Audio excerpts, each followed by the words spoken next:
be a chapter which covers investigation as well as forensic audit. So after we cover this due diligence, we plan to get onto investigation and also forensic audit today, hopefully. Yeah. Now, as regards due diligence, we understood in the last session few requirements of the due diligence which were different from audit and which were much more in depth as compared to audit. Further, in case of due diligence, we also understood that this is not coming from any statutory requirements. This is basically arising from the requirements related to mostly the investor who is planning to get into any sort of investment about in business, and wherein different types of due diligence can take place. One could be related to the operations of the entity, one could be related to the finances of the entity, one could be related to the legal part of the entity. Yeah, so there were various due diligences, and depending on the type of due diligence which is required to be conducted, depending on the scope which is required to be covered, the details around due diligence, so that means the detailed procedures around due diligence will also vary. So now we'll get on to some of the procedures which we generally get to see in case of a due diligence. So let's understand about some of those procedures which are generally required to be performed in case of a due diligence. First,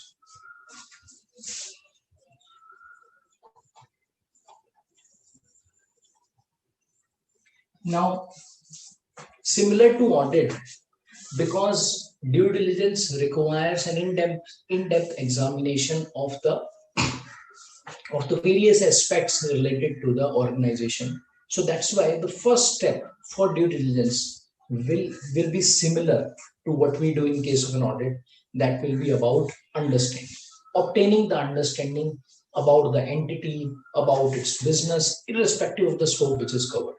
This will be very, very important, because if the business of the entity is not understood, if the business environment, if the industry is not understood, then any of the audit procedures which are designed, those are not really relevant. Similarly, now in case of a due diligence, the procedures which are required to be performed, those may not be so relevant, or they will not be so effective. So that's why the first step for due diligence will be about obtaining the understanding about the business. So we can say understanding the business. For understanding the business, we already understand as to what all requirements are there.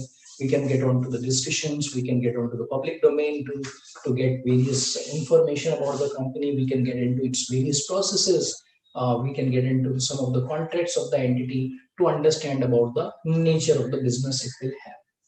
Okay. Next.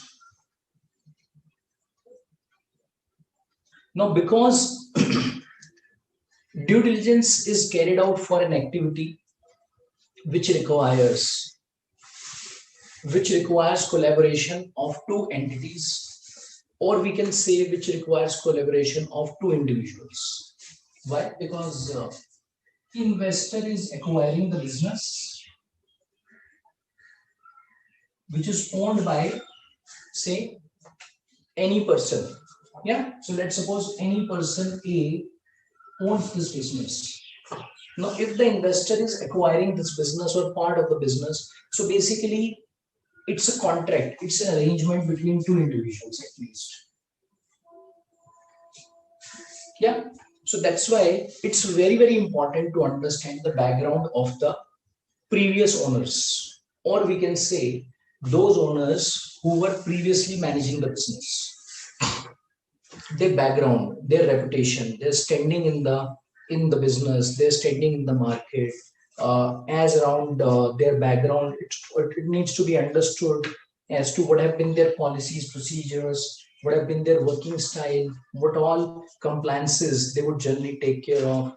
Yeah, so there are various aspects which are required to be understood, because with that audit, the consultant will be able to understand the perspective in terms of how these previous owners would have dealt this business, which is now being taken over by a new investor or maybe partly taken over by the new investor. Okay, so that means understanding, or we can say the background of the previous owners, or we can say the promoters. Promoters, or if those are not there in the business, then the previous owners. Another very important area which is required to be checked. Third will flow in line with some of these requirements related to the business, and that is about understanding the accounting policies, understanding the accounting practices which would have been followed in case of a business. So we can say accounting policies and the practices. Yeah, I would also suggest if you can refer to page number 16.5, so that I don't need to write all of these points. You can just pick up all of these points from this page number now. Page number 16.5 of the study material. Now, when it comes to the accounting policies and practices, this would generally be of relevance in case of a financial due diligence. Because when it comes to diligence related to the operational part, or towards the legal part, or towards the say personal part, remember there were a lot of diligences that we discussed. Therein, accounting policies and the accounting practices which the organization would have been following would not be of much relevance, but this would be of very relevance in case of financial due diligence or in case of tax due diligence. Okay, yeah, because with this, the consultant, the person who has been carrying out this due diligence, will be able to understand whether the accounting policies which have been adopted are really in line with the accounting practices of the industry, are in line with the accounting standards, are in line with the established accounting practices or not. Next is about understanding the various systems, policies, procedures of an organization. So it now moves down to the internal part of the organization. And in terms of the internal part, it's all about understanding the processes of the organization, which includes the information systems, the IT environment, the non-IT environment, the way the processes of an organization have been going on, the way those are really carried out, the way those processes have been structured. Yeah, all of these aspects will again be important for the consultant to understand, for him to analyze, for him to check whether all of these have been in place or not, whether the policies and procedures have been only documented or are also implemented, and those are implemented and those are running in a fine manner or not. Yeah. Next will be about getting into the details of the financial statements, wherein a lot of analysis are being performed by the consultant. Because now as we move on to the financial statements, so basically we are now focused more towards the financial due diligence rather than any other due diligence. Now in terms of the financial statements, while the procedures will be performed, some of the important things which are relevant, let's understand. So if we talk about financial statements, we may be limited to the assets, liabilities, then the profit or loss which is recognized in the financial statements. Okay? Because these are the items which are visible from the financial statements. And as we have discussed, that the financial statements of an organization, of the business which is getting acquired, may already be prepared in a fine manner. That means they may be free from any sort of material misstatement. But still, there are certain areas which any consultant would like to focus on. Let's understand. If we talk about some of the assets which may be recognized in the financial statements, for example, if we talk about any of the assets, In the financial statements, the assets may be recorded at historical cost or at the fair values, depending on the standard which is applicable. If this is Indian GAAP, then this will mostly be on historical cost. Even if this is Ind AS, there are certain assets which may be recorded on historical cost, particularly PPE. Now, this may be an area of interest to understand about the valuation of those assets. Because even though the financial statements are recorded in the financial statements, even though the assets are recorded in the financial statements at historical cost, the price which the investor would be required to pay to the previous owner will not really be based on the historical cost. That will be based on the current market valuation. Yeah, because when he will be acquiring the business, he will be paying the current market price for this business, and which will have this very important component of various assets which are sitting in the financial statements.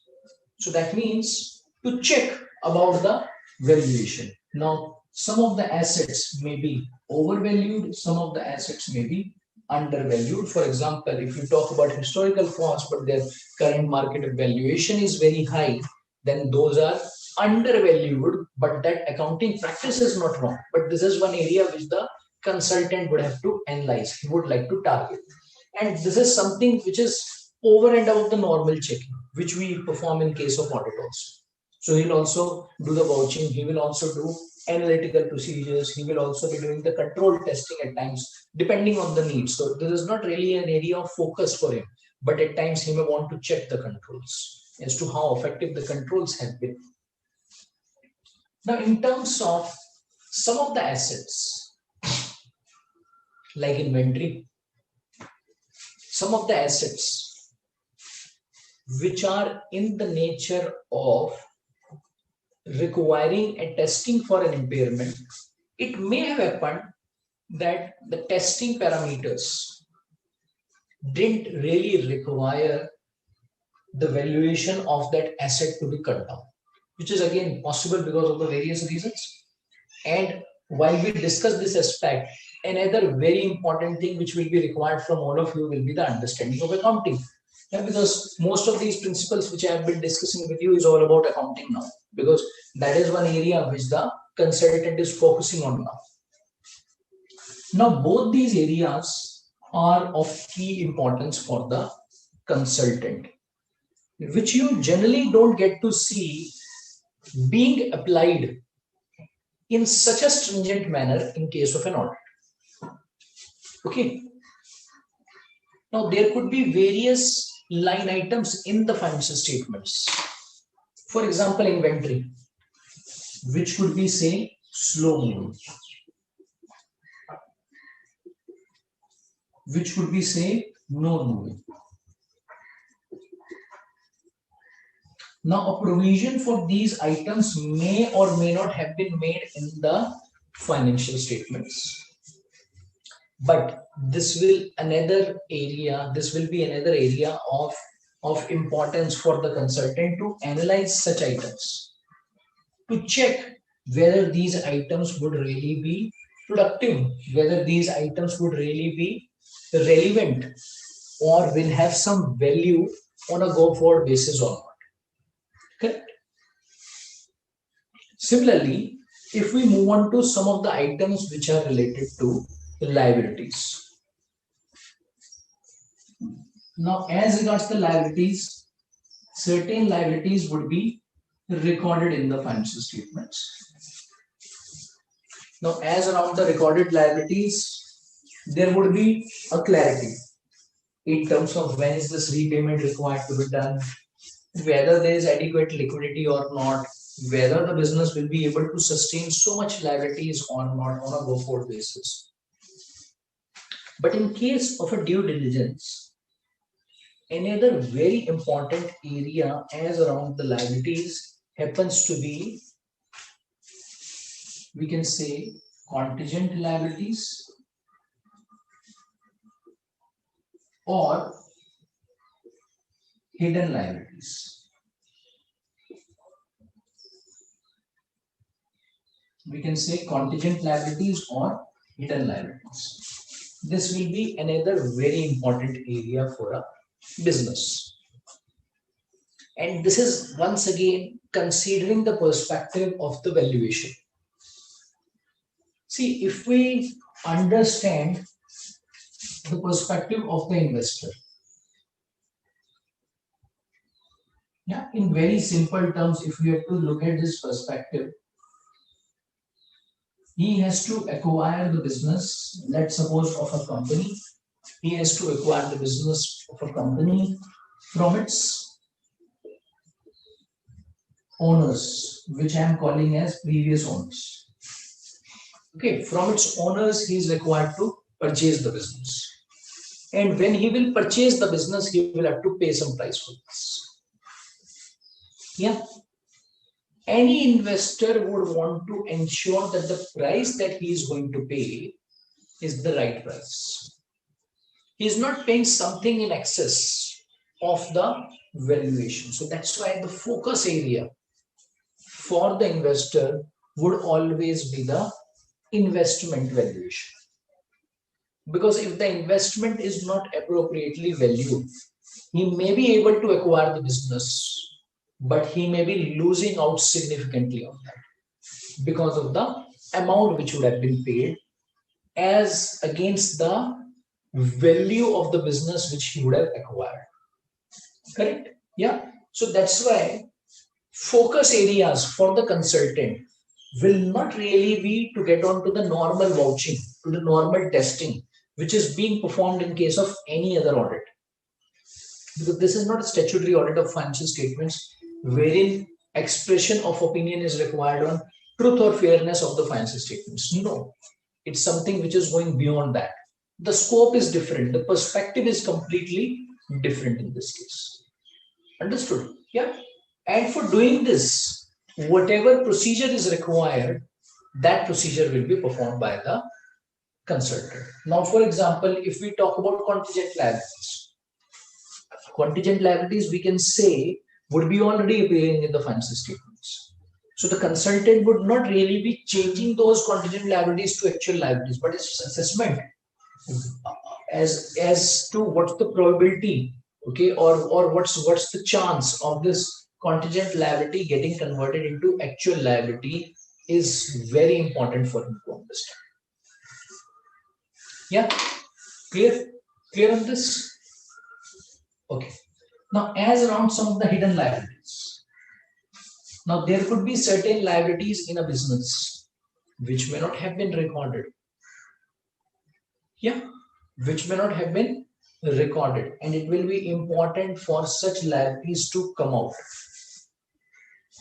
Because if there are certain liabilities which have not been recorded and which are there in the business, then it's important to understand them, and it's important to understand their valuation. It's important to understand as to what are the reasons because of which those liabilities have not really been recorded. What are the reasons of management assessing, or we can say the previous management assessing, that those liabilities will never really turn up into an actual liability. Okay.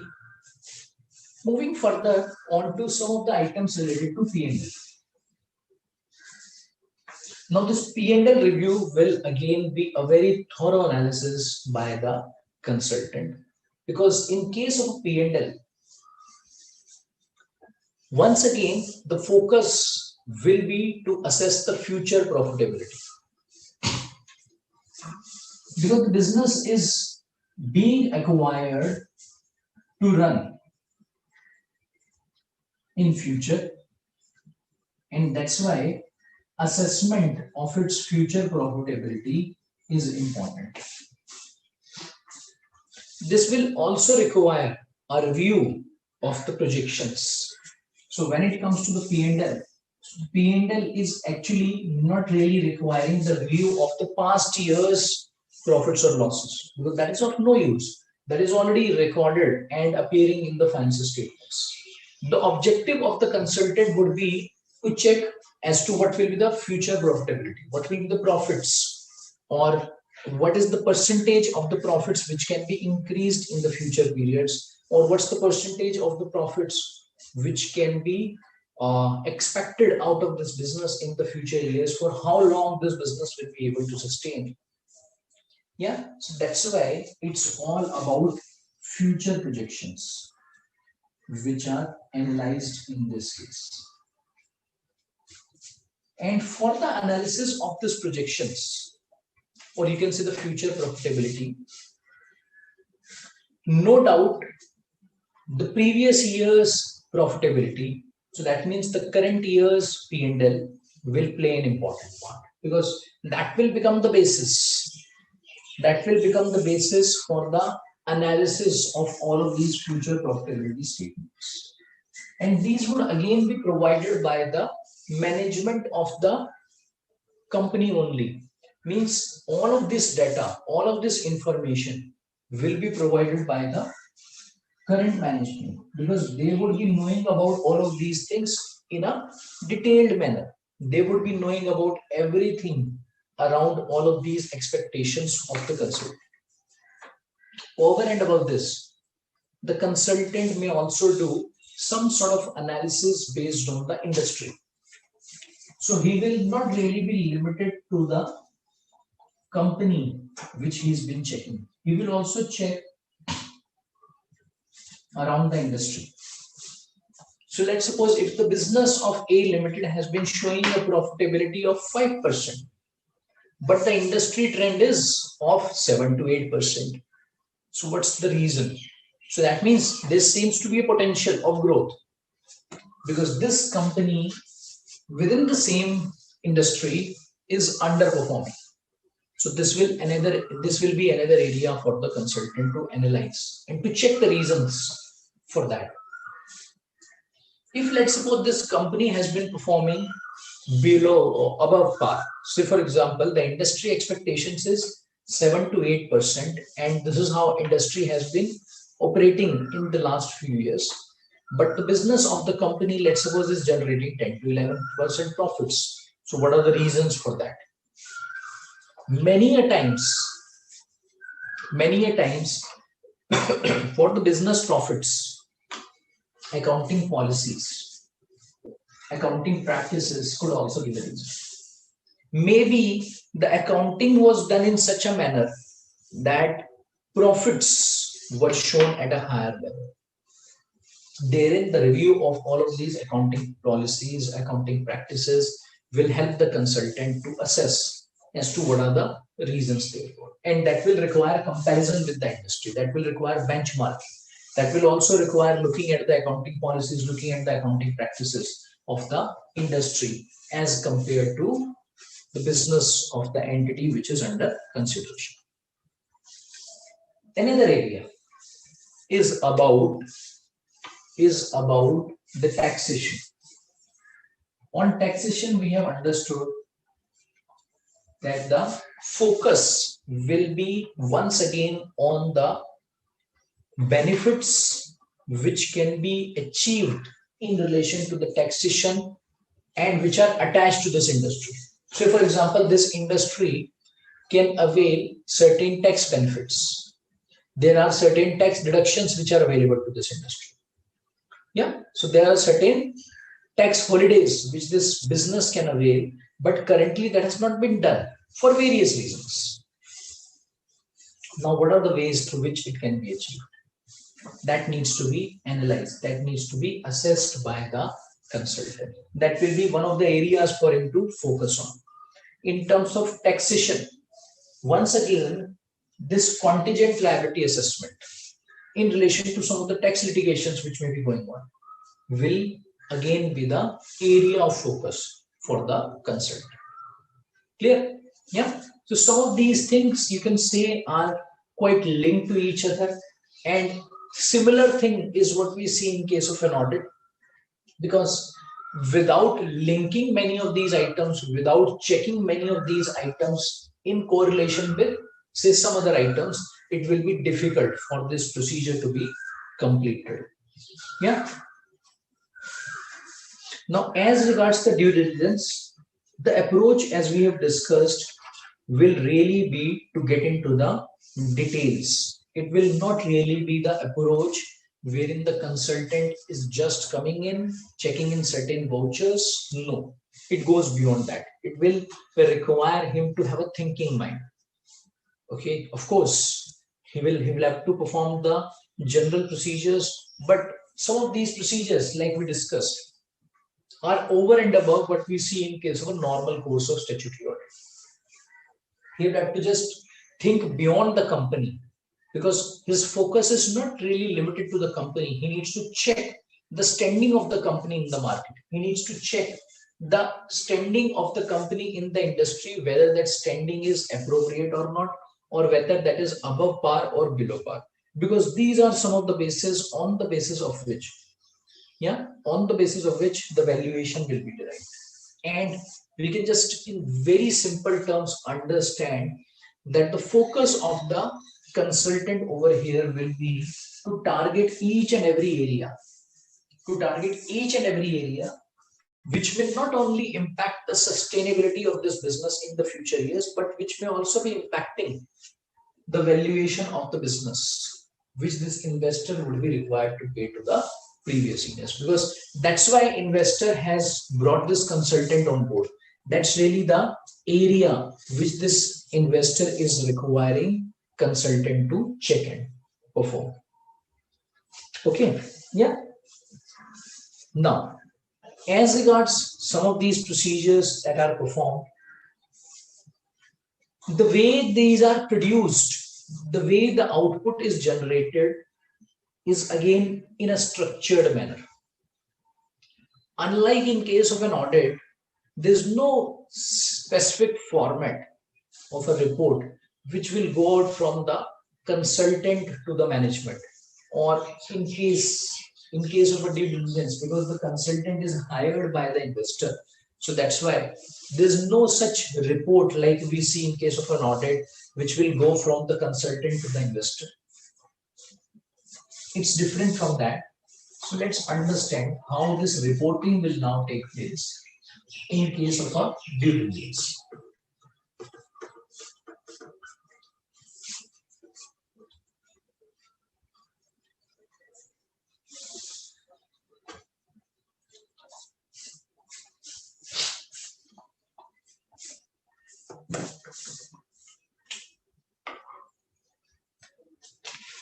So you can also refer to page number 16.13.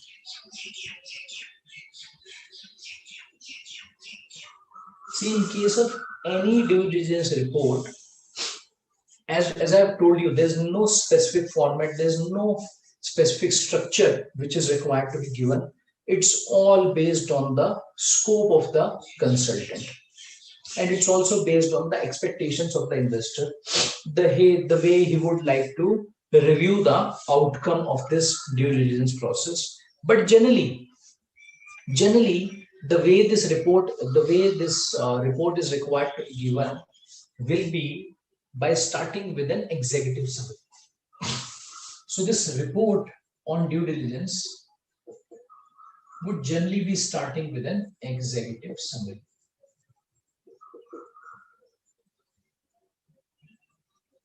Now, in terms of an executive summary, let's understand what all items will be covered. Executive summary will first of all bring out an understanding of the business. It will bring out understanding of the business at a very high level. So it's not about putting down each and everything which you would have understood. Executive summary means a summary with which investor can get an insight about this entire due diligence process. And it's not going to be a very bulky report. Of course, the detailed report is going to be a bulky report at times, but the executive summary will not be running into many pages, because this is for a quick overview of the investor, wherein he wants to understand about the business. So this will require a lot of use of the pie charts, of the bar, of the diagrams, so that the data, the information can be cut down to a very in a very concise manner, and it's not coming out in a very detailed manner. Of course, the extent will be full, but its presentation is going to be of a very concise thing. Then we will talk about the performance, or you can say some of the key parameters for the analysis of the business. What has been the profitability? What has been the net worth? Okay, what has been the ROI of the business year on year, and its comparison with the industry, its comparison with the competitors. Yeah, all of these aspects are covered over here, and this is again about getting into the understanding of the business. Next will be about the key observations. The key observations of the consultant, which he would want to highlight. Observations herein do not mean any material misstatement. Observation means any observation which the consultant would have analyzed. Say, for example, if he has an observation that some of the contingent liabilities which have been disclosed in the financial statements should actually be recorded. Why? Because the way those are required to be, because the way those have been assessed by the consultant, their outcome in terms of liability of on the company is certain. Yeah, so the probability is more than 50%. So that's why, even though the management is considering that to be of having a lesser probability, but consultant is of the view that this should really be a liability rather than a contingent liability, because this will really impact the cash flows of the business in the future, and which has not really been expected by the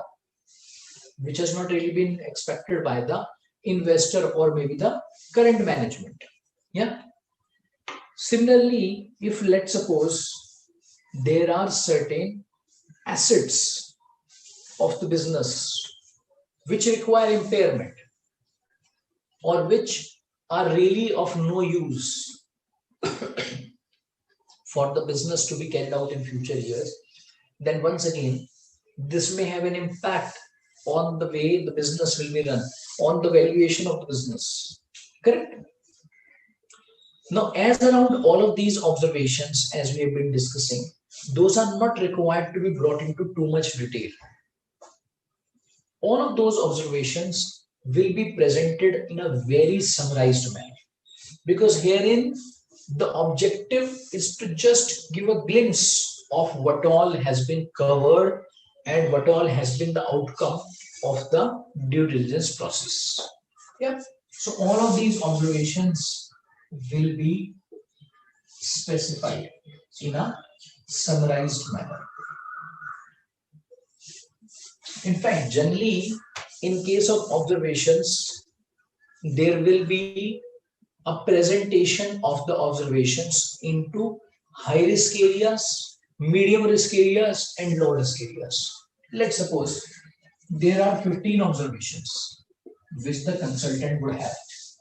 So he would first of all put down, let's say, first 4 observations into high risk areas, okay, which are of significant importance, which are of significant impact. So he would mark these observations, or he would code these observations with a red mark. Okay, let's suppose red is the mark for significant impact items. Then next 10 observations he would say are of medium risk. Once again, he would assign some color code. Let's suppose it's the yellow color. Okay. Then let's suppose remaining observations, he would say, are not of such a risk, but of course those are important. So those have been highlighted in green color. Yeah. So this is how he would be defining his observations, maybe on 1 page or 2 page of the presentation. Generally, this report goes out in a PPT format. in a PowerPoint presentation format, wherein some of these aspects are covered. Okay. Now, this will further be covered in a detailed manner in the subsequent part. So first of all, we start with the executive summary. Then the details around this entire due diligence exercise.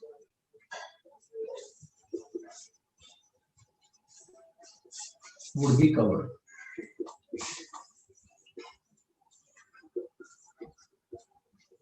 Which means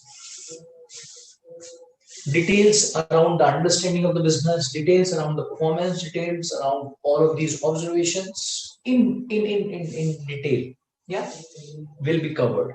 Details around the documents, the information which the consultant would have used, that will also come out. Introduction, the basis of performance, the basis of some of these assessments will also be put down. So in the subsequent part of the report, everything would be covered in a detailed manner. And this report may be at times running into say hundreds of pages or say 200 pages. So this is possible. Yeah. So many a times this runs into a significant number of pages depending on the business. It is depending on the size of the organization is there, yeah, and depending on the scope of the consultant. And that's why for the investor this executive summary is of quite importance, because whatever he would want to understand, first of all he will be able to go through that entire part through this executive summary, and then for any of these details he can just refer to the subsequent portion of the due diligence report.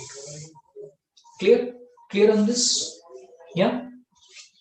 Any questions, any doubts in case you have on this, we can have a discussion around it. So this was all about due diligence, which is required to be performed, the perspective, the very basis of this due diligence as to how this is required to be performed and when this is required to be performed. Now we can move on to the next part of this chapter, that is about investigation. Okay. In the meantime, if you have any doubts, we can have a discussion on that.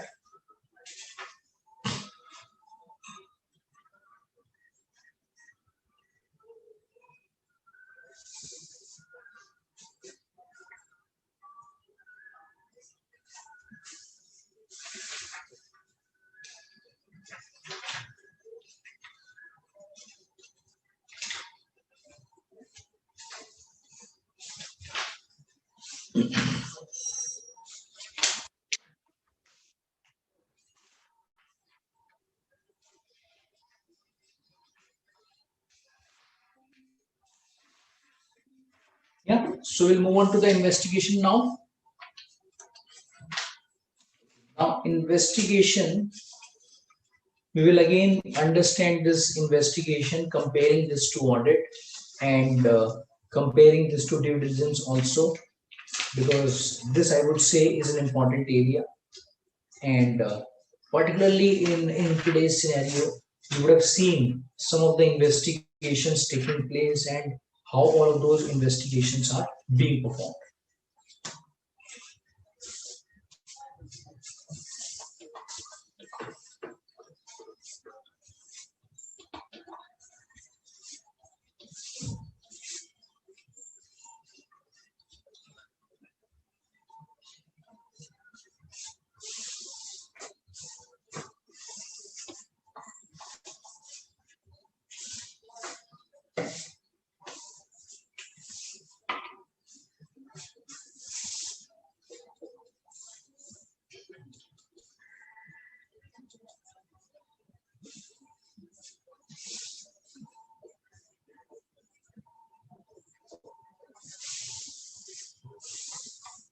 I would suggest if all of you can just start referring to the study material, please, because most of the areas around this investigation will pick up from the study material. Okay, so let's understand what is this investigation.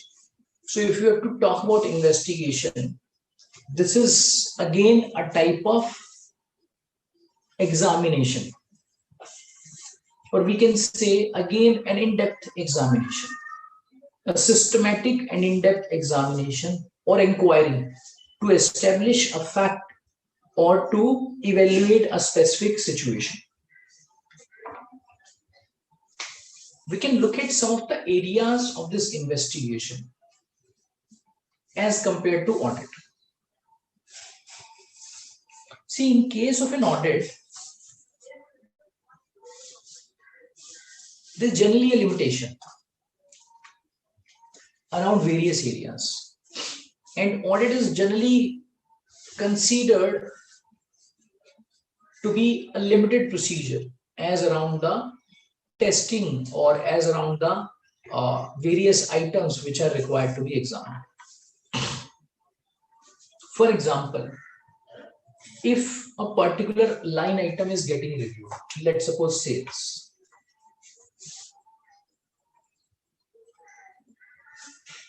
Now, in case of an audit,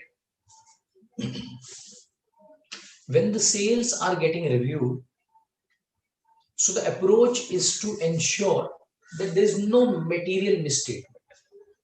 Correct? There is no material misstatement in sales. That's the objective.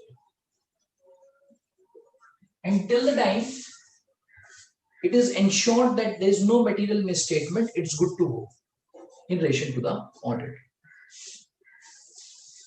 However, as regards the investigation, it may not really be limited to this area, because the investigation would be, you can say, a one step further to the audit, which will go beyond what we are trying to do in case of an audit. So that means when in case of testing of sales under audit, we were just trying to limit ourselves to some of the procedures so that any of the material misstatement doesn't get missed. We will now not be limited to that. We may want to check a significant number of transactions over there. We may now want to review a whole lot of basis of coming up with the sales contracts. So that means the extent of testing, you can say extent of testing or the depth of testing would now increase. And let's suppose if a company which has got, say, thousands of transactions during the year, say the number of transactions during the year were 2,500.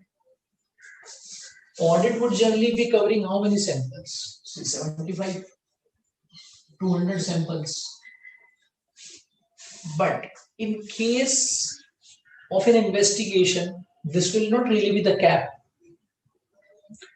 We are not saying that the investigation will require each and every transaction to be tested. That's again not an objective.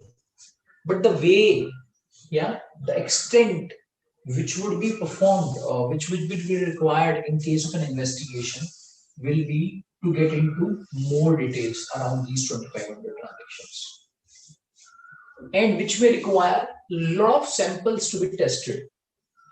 And any of the sample which comes to the eye of the investigator or the investigation officer who believes that there could be a problem in this set of transactions or maybe into a particular type of transactions, then you may want to review each and every of that transaction without really limiting to the number of transactions which are involved.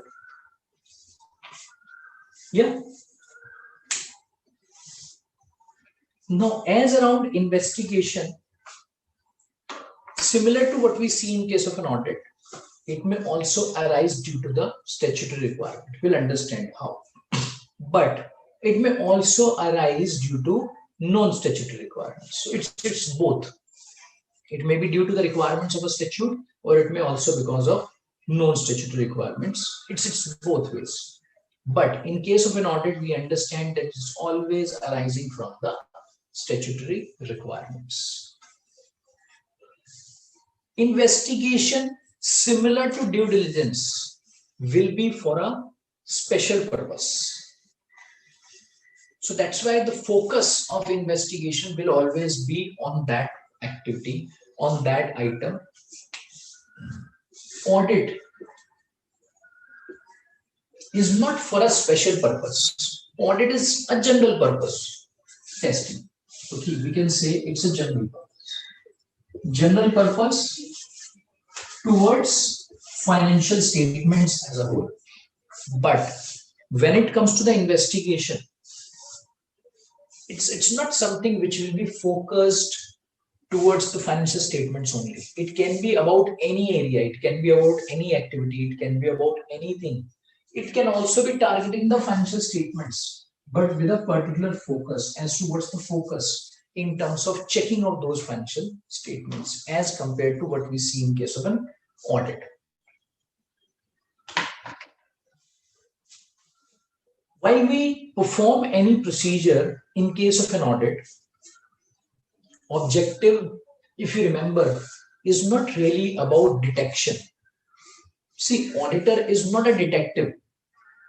Whatever he will review during the course of his review, okay, whatever he will check during the course of his audit, he may or may not come across any material misstatement.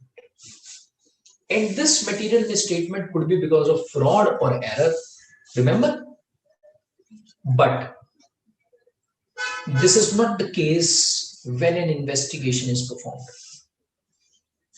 If we really look at the approach which is followed in case of an audit, it's more of getting into an evidence which gets generated in a prima facie manner.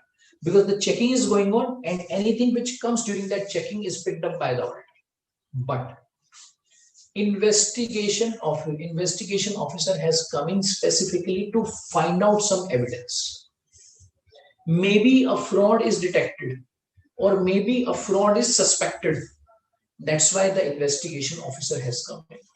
So that's why his focus will not be just to check everything in a general manner and pick up anything that comes to his eye. No, he will be focusing on that. He will just trying to find out that. So his role will be more of a detection rather than just something which is coming up in a prima facie manner. So that's why the evidence which he would generally be obtaining will be more of conclusive rather than prima facie evidence which is obtained in case of an audit. Okay. Now, as regards the investigation, some of these points that we have discussed, they very simply imply that the extent of checking is focused in case of an investigation and is in depth as compared to what is done in case of an audit. Let's also try to compare this investigation with due diligence. See, due diligence is being performed, is performed once again for a specific purpose. But the perspective in case of a due diligence is what? That the investor is acquiring the business, and that's why he is involving a consultant to perform certain areas towards the valuation. Which is not the case. Which is not the case for an investigation to be performed. Herein, we don't see an investor acquiring the business of an entity. And that's why looking around some of the procedures of the valuation, he needs some support. No, it's not that. Okay, so that means the perspective which is there in case of a due diligence, the objective of the due diligence is completely different from what we see in case of an investigation. Investigation could be for various reasons. We'll also understand about all of those reasons in more detail as we move further. Yeah. Now quickly going through some of the steps which we'll find in case of an investigation. Let's understand some of those steps quickly. First will be to determine the objective and establishment of scope, because that's the first thing to start with. What's the objective? What's the scope? That is the first thing to start with. And then, similar to what we do in case of any other project and in case of any other audit also, will be to structure a program. In case of an audit, we call it as planning or setting up an audit program. In case of an investigation, we'll have to call this as investigation program. So that means he will be formulating a detailed program as to what all things are required to be checked, as to what all procedures are required to be performed.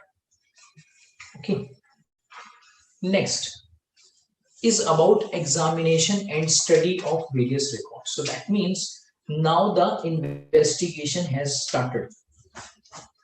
Now the investigation has really started and the focus has really been on to achievement of that objective which was set up. Because as we have discussed, investigation is for various purposes. So it will be directed towards that. And now the execution is going on. And the objective is to find out the evidence to establish that, to establish as to whether that problem was there or not. Okay. Or to establish whether everything was clean or not. Now, during this course of the execution, various types of procedures will be performed, various type of information will be gathered, various types of discussions would take place. This will also include a lot of discussions, a lot of inquiries. The investigation officer will also do a lot of inquiries with the relevant personnel. It could be about the management, it could be about any person of the company, whichever he believes will be the right person to provide the specific information to him. Okay. And the last step in case of an investigation will again be coming down to the reporting. Now, similar to what we do in case of any other activity, whether it is about audit or due diligence, here again, the next step will be about getting onto the report as to what has been the report. And in terms of this report, we'll also look at the structure of the report as to how this report will be structured. We'll come to the structure also of report. But the reporting in this case will again not be to the shareholders. This reporting will again not be to the members of the company. This reporting will be done to those personnels. This reporting will be done to those persons who would require this investigation to be performed. And we'll once again see as to who will require this investigation to be performed. So this is again for a specific purpose, for a specific set of people. So that's why it will also again go out to only them. And it's not something which will go out to the public domain or to the members or to the shareholders of the company. That's not really the objective of doing this. Okay. Yeah. Now, there are certain special issues which an investigation may want to cover. Okay, which are some of the things which the investigation would like to cover. Let's understand quickly what are those special issues. One, it could be whether an investigator is required to undertake a cent percent verification approach or whether he can adopt selective verification. Whether the investigator can put reliance on already audited statements of account, whether an investigator necessarily requires assistance of expert. If there is an investigation which is being carried out due to disputes or due to conflicting claims, and in terms of finalizing this report, what would be the basis of an opinion of investor? Whether an investigator can make futuristic statements, even if the accounting authority is willing to obtain a futuristic statement, and whether to retain the working papers or not. Now, some of these issues, if you'll understand, are all about the procedures of the investigator. And this will again be dependent on the type of investigation which is performed. This will again be dependent on the purpose of the investigation. Like we discussed, that when it comes to the sales, considering the number of transactions which the company may have, it will be up to the investigation officer to check, to assess whether he would want to go in with 100% verification or whether he would be satisfied with only a selective testing approach. But when it comes to the selective testing approach, it doesn't mean that he will be checking only those samples or only the same number of samples which the auditor would have done. No, the approach, the perspective is different. So that's why the number of samples that he would cover will also be different. So this is basically again dependent on the outlook of the investigation officer. And this is once again, we can say, dependent on his judgment, dependent on his assessment when he will be going through some of these requirements related to the business. Because investigation will be focused towards the financials. Generally, it will be focused towards the financials, or you can say the financial information of the entity. So that's why a very important basis for the investigation officer will be the financial statements of the company. Now, in terms of the financial statements of the company, once again, a question may arise as to its reliability. Because if the financial statements are audited, then the reliance on those financial statements could be of a different level as compared to unaudited financial statements. So let's understand.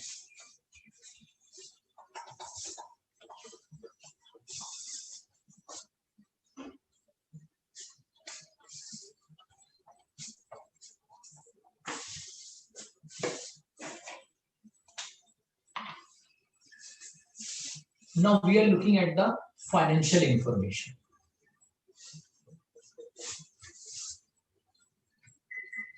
And for the financial information, books of accounts will be verified, examined by the investigator. Correct? And books of accounts would generally be flowing into the financial statements, because financial statements will be the result of the books of accounts only. Yeah. And to investigate the books of accounts for many years, generally when the investigation will be performed, this will not really be limited to 1 year. It will go beyond 1 year. It will be covering many years. The past years, which would have already been audited, those will also be picked up and verified. So whenever it's the books of accounts which will be targeted, the first step with which the investigator would want to start will be the financial statements. Okay. And where again we are saying that it could be either audited or it could be unaudited.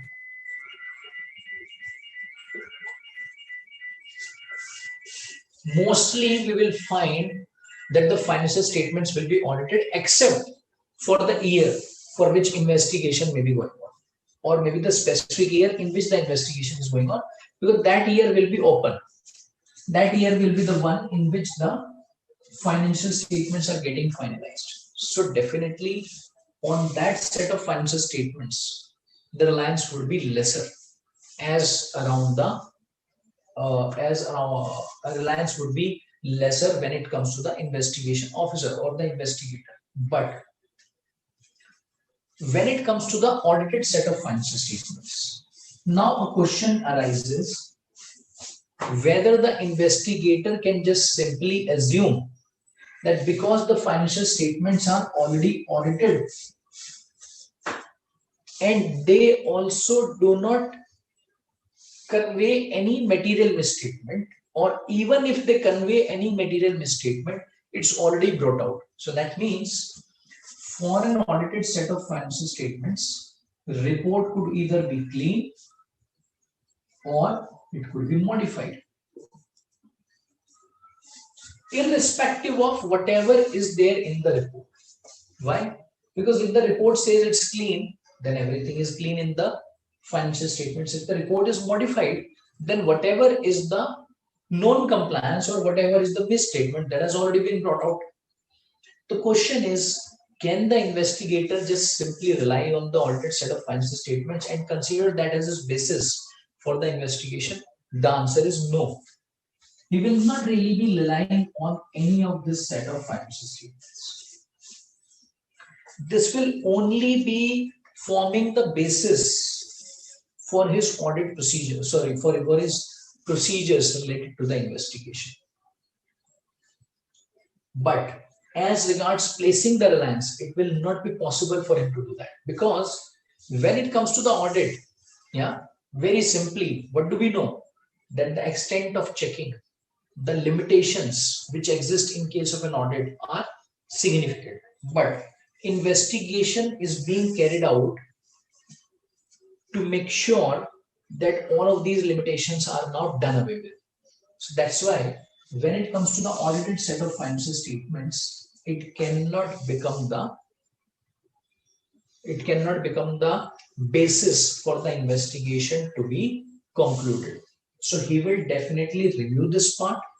You will also review this part or review this information, basis which he would want to get into the details of the books of accounts.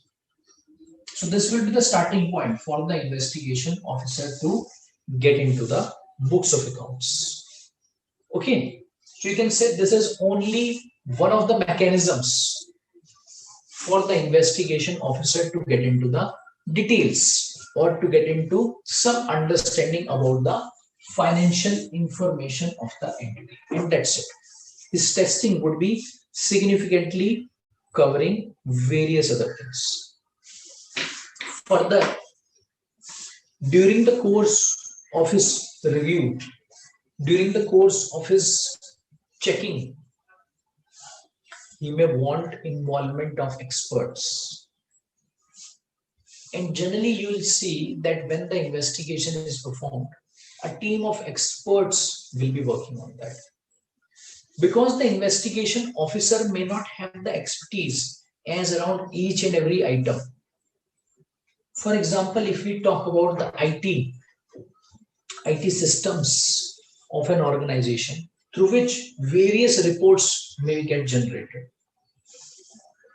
but it may not be known to the investigation officer. He may not be knowing about each and every type of report which is possible, and such type of information may not be provided to him by the management. So if he would have his team available, then they will be able to pull out the data. Okay, so it's a very simple thing which I'm telling. Similarly, there could be various types of technicalities which may be involved in terms of the business, in terms of the way the contracts are structured, in terms of the way the recording of transaction would have taken place. So all of these things will have to be evaluated by the investigator, basis which he will decide whether he would want to involve any of these experts along with him or not. Correct? Yeah. And the data or the information which the investigation officer would have obtained, once again, he would have to decide whether he would want to keep this data along with him, whether the working papers which he would have generated as to who will access this or who will retain all of these working papers. Yeah. So some of these aspects are required to be considered while the investigation is being carried out or during the course of the investigations. Okay. Now, what we will do is we will pick up some specific areas. Okay, we'll pick up some specific areas, and in respect of those areas, we will just try to understand as to what all procedures may be performed when it comes to an investigation.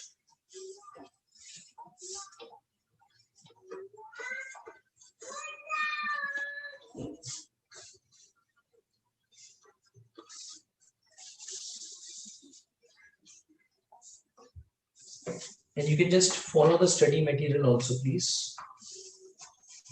This is page number 16.21, and we are on to this section 5.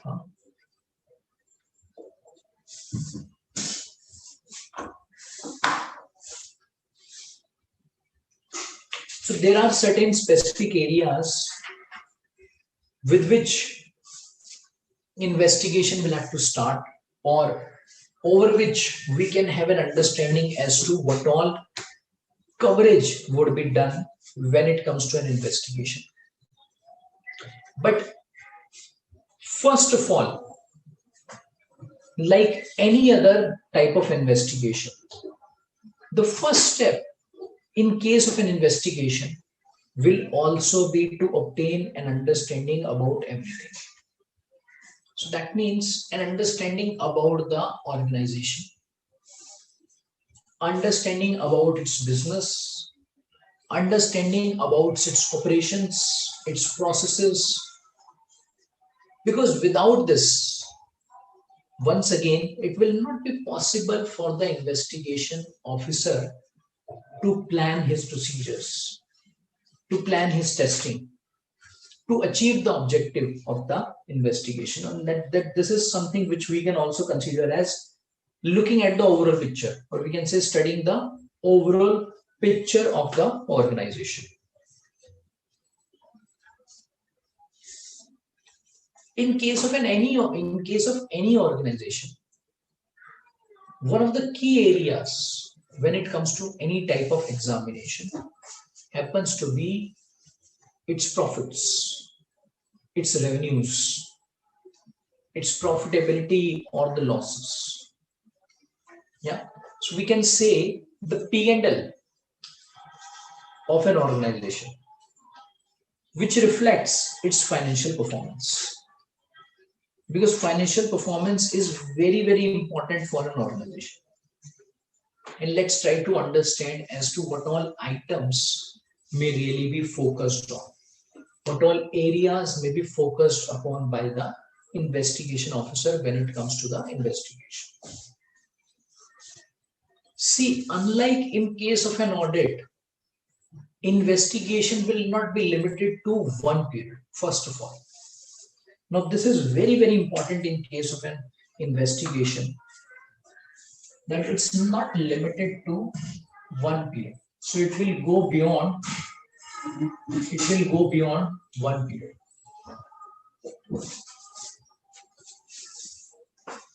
And because the objective is to get into an in-depth testing, an in-depth analysis, so that's why the testing would generally be covering last 5 to 6 years. The analysis which the investigation officer would want to cover would be covering the last 5 to 6 years, because that will become the basis for his understanding.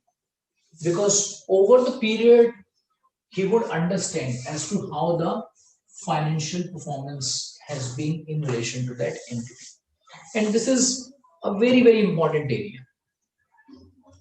Because without getting into details of last 5 to 6 years, he may not be really able to analyze as to the performance pattern. What's been the pattern of the organization? What's been the pattern in terms of their profitability? What's been the pattern in terms of their expansion, or maybe the way they may be going down? It's not necessarily that the organization may be expanding. It may be because it may be that their turnover, their sales have been going down over the years. Yeah. Next, when it comes to the P&L, or you can say the financial performance. So basically, we are looking at the financial performance in the form of P&L.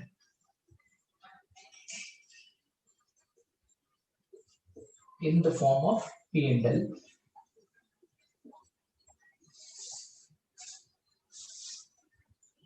Very important area which the investigation officer would want to target will be sales. The top line. Now, in respect of the top line, the sales, it may be easy for the investigation officer to check the sales which are recorded.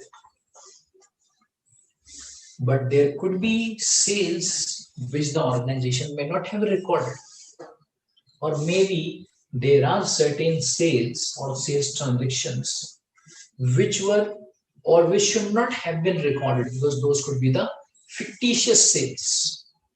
And that is one of the areas of focus for an investigator.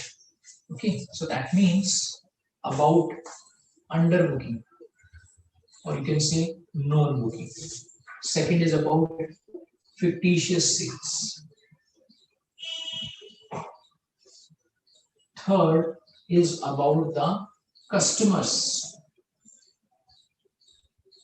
You would want to evaluate who are the customers, what has been the size of the customers in terms of the operations of the entity, whether the customers with whom the entity has been operating, those have been changing year on year or those have been staying consistent year on year.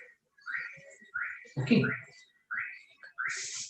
In respect of the sales, when the entity will be operating, they will also have a order book. We can say this is an order book. Order book means the sales orders of an organization. You would want to review that. Yeah, because this would reflect as to which all sales have been pending to be booked, which all sales are in pipeline. And this would also reflect the quantum which is not yet released. Okay. Moving further on to the expenses now. In case of a P&L, some of the expenses which become important will be about employees, or you can say the employee compensation. For any organization, this expenditure would be a significant expenditure for the business. This would generally be a significant expenditure for the business. Correct? Because employees become the very basis of the existence of an organization. So that's why this area would again be very, very important.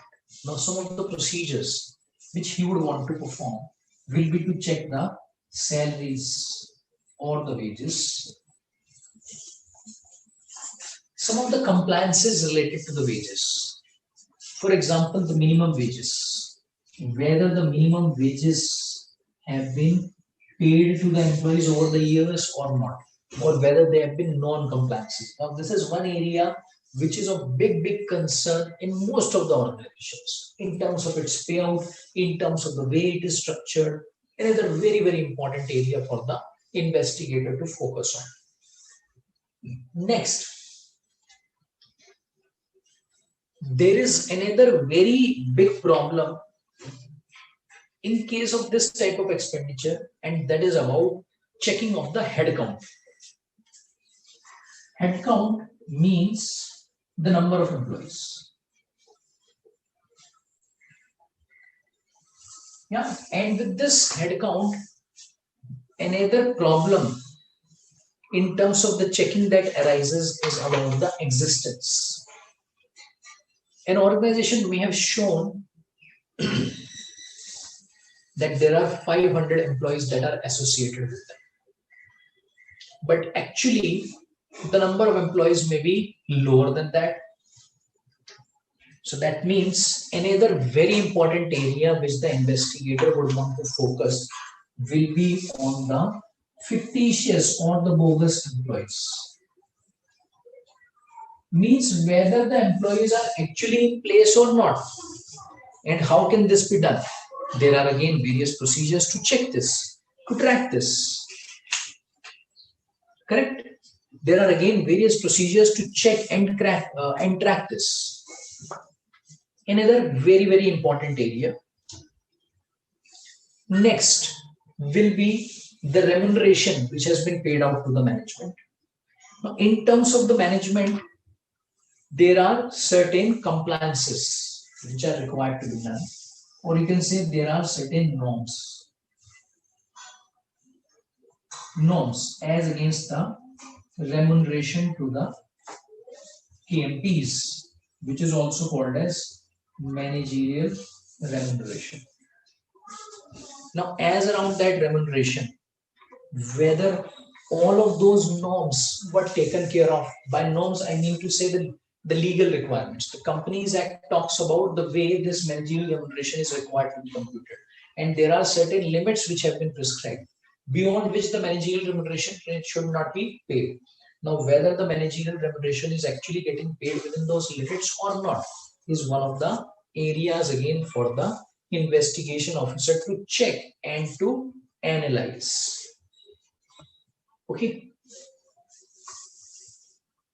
Another area which would be of focus in case of P&L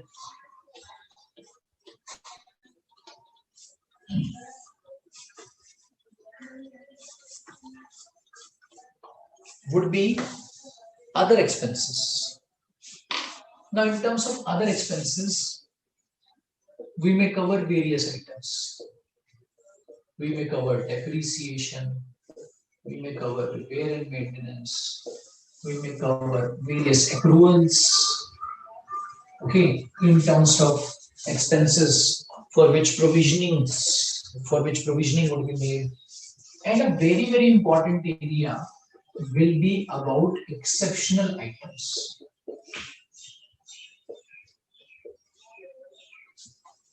And at times, under Indian GAAP, we also used to see extraordinary items. Okay. Now let's understand what are these items and how these are really required to be focused upon by the investigation officer. Now, as regards all of these expenses, over and above the normal audit procedures, and when I'm saying normal audit procedures means all those procedures which you see in case of an audit, the approach will be to check the sanctity of these expenses. And here again, an approach as around the propriety of these expenses is important to be considered. Depreciation may have been booked at a higher level. Why? Because objective would be to cut down on the profits by showing higher depreciation. And there could be various reasons for doing this. Depreciation may be shown at a lower amount with an objective of showing higher profits. There could be various reasons behind this. Similarly, depreciation may come out to be lower if many of the items which should have been capitalized have been expensed on under repair and maintenance. Why? Because the objective was to cut down on the profits by booking expenditure in excess of what it actually is. So that means by booking some of the capital items as an expenditure could be one of the areas. A lot of accruals may be outstanding in the financial statements, which would have been provided as against some of the expenses of the past years. Whether those accruals were done by considering the right basis or not is another very important area for the investigation officer to focus on. Okay, exceptional items. Now, this is one area which is quite focused upon in case of any investigation. So what are exceptional items? We can say something which doesn't arise in the normal course of business for an entity. That is considered to be an exceptional item for any organization. Now, in case of an organization, let's suppose if the profitability was, or let's suppose if the profit during the year was say only rupees 20 lakh, okay, the net profit was rupees 20 lakhs.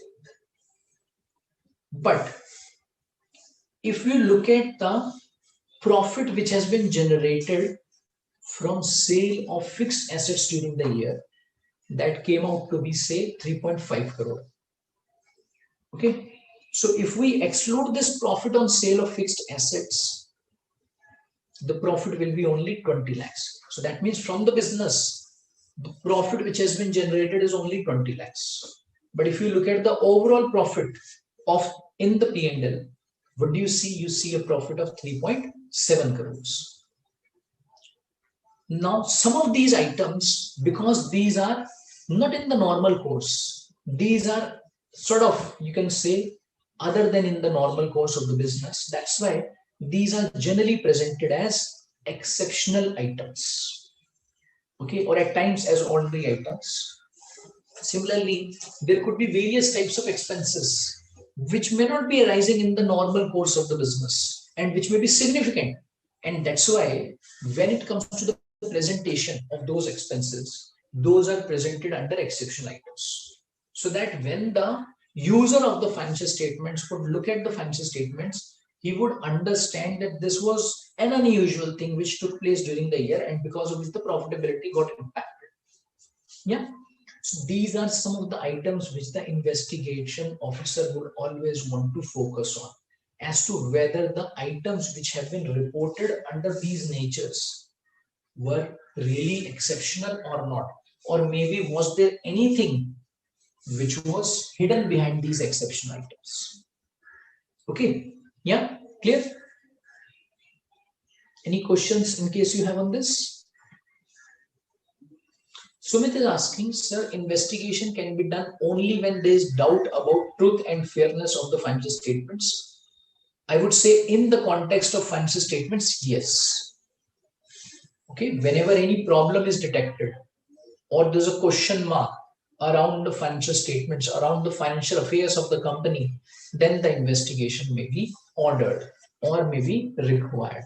And we'll understand as to when all of these investigations, etc., may take place. Moving further on to the statement of affairs. Or with statement of affairs, we can say the balance sheet or the assets or the liabilities. Or we can say the balance sheet of the organization. Now, some of these items we have already discussed, so that's why I'll not get into too much details around all of these items. When it comes to the fixed assets, when it comes to the inventories, these are very, very important component in the financial statements of any entity. Fixed assets, inventories. Because the business is dependent on these two items. Correct? Yeah. So the very basis of the business is dependent on these two items. Now, for an organization, it's very important to understand the real valuation of the fixed assets. Any of the impairment indicators which may have existed, but which have not really been considered in terms of making the provision. So that will be a problem in terms of the way the valuation of the fixed assets may have been reported or recorded in the financial statements. Similarly, the inventories. Inventories are very, very important for any business because it not only reflects the assets of the organization, but this also impacts the profitability. Yeah, the change in stock goes to the P&L and it impacts the profitability of the business. So another very, very important area. So therefore, in case of an inventory, the basis of their valuation is very important to understand. Whether the NRV analysis has been done or not is very important assessment. Whether the policies which have been followed in terms of the valuation of the inventory on a consistent basis is again very important factor. because some of these things may be manipulated by the organization, because of which the valuation of some of these items may get impacted. Yeah, and that's why investigation officer would always want to focus on these items. Moving on to another item, and that is about trade receivables, or we can say the receivables, which are actually linked to the sales of the entity. So some of these items will automatically get captured when the sales will be thoroughly reviewed. But over and above that, in relation to the trade receivables, it's very important analysis to check as around the recoverability. Or in simple terms, I can say the impairment of the trade receivables, where again the aging analysis is important to be checked. Because in case of a trade receivable, there could be certain items which may not be collectible anymore and which should have been written off, or which should have at least been provided in the financial statements, but those are still appearing at full value and which may not be healthy for the business, because to that extent the value of the assets is over and above at the level at which it should have been shown. Similarly, in case of trade receivables, the way the sales should have been recognized, at times it may be possible that the trade receivable should actually not arise.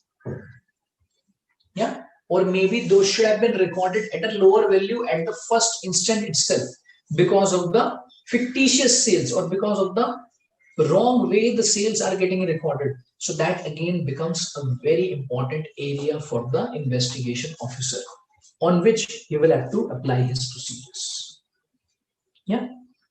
Needless to mention over here is the fact that the investigation officer would also be focusing on the overvaluation of assets, on the undervaluation of liabilities, because these are generally the risk areas and the big risk areas. And in terms of their depth, in terms of their extent, this will be far more as to what we see in case of an audit. Clear? Clear? Yeah. So with this, we have just tried to understand some of the procedures, or you can say a perspective of the investigation officer. Now what we will do is, we will get into the type of investigation. We will understand as to what are the types, why those investigations are required to be performed, and what all things are required to be done therein, wherein some of these testing, some of these procedures will again understand in more detail. Okay, yeah, but before this, I think we can take a break, and after the break we will continue with our discussion. All right, so let's take a break, and in the meantime, if you have any query, you can just send across your query and we can have a discussion on that after the break. All right.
Hi, so we'll now continue with our discussion.